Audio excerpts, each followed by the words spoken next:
திமுக பொருளாளர் மு க ஸ்டாலின் சென்னை அண்ணா நகர் டவர் பூங்காவில் இன்று காலை நடைபயணம் செல்பவர்களிடம் பிரச்சாரம் செய்து வருகிறார்.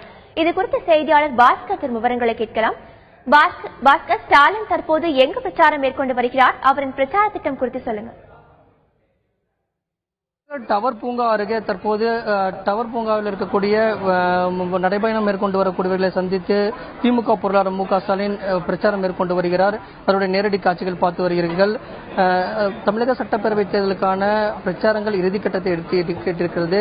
நாளை மாலை 6 மணியுடன் பிரச்சாரங்கள் ஓய்வதை அடுத்து அரசியல் கட்சி தலைவர்களும் மற்றும் வேட்பாளர்களும் இறுதிக்கட்ட பிரச்சாரத்தில் ஈடுபட்டு வருகின்றனர். இந்த நிலையில் திமுக பொருளாளர் மு க ஸ்டாலின் இன்று காலை 6:30 மணி அளவில் அண்ணா நகர் டவர் பூங்காவுக்கு வருகை தந்தார். அங்கு நடைபயணம் மேற்கொண்டு வரக்கூடியவர்களை நடைபயணமாகவே மேற்கொண்டு வாக்காளர்களை சந்தித்து தங்களுடைய வாக்குகளை பதிவு செய்ய வேண்டும், திமுக ஆதரவு அளிக்க வேண்டும் என்ற கோரிக்கையை முன்வைத்து வாக்குகளை சேகரித்து வந்தம் இருக்கின்றார்.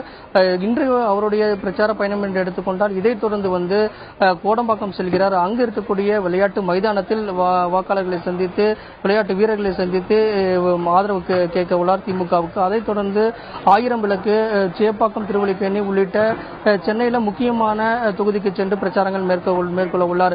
இன்று மாலை குளத்தூர் தொகுதிக்கு தான் போட்டியிடக்கூடிய குளத்தூர் தொகுதிக்கும் சென்று வாக்காளர்களை சந்தித்து திமுக பொருளாளர் மு க ஸ்டாலின் ஆதரவு கேட்க உள்ளார். வாக்காளர்களிடம் பிரச்சாரம் மேற்கொள்ள உள்ளார்.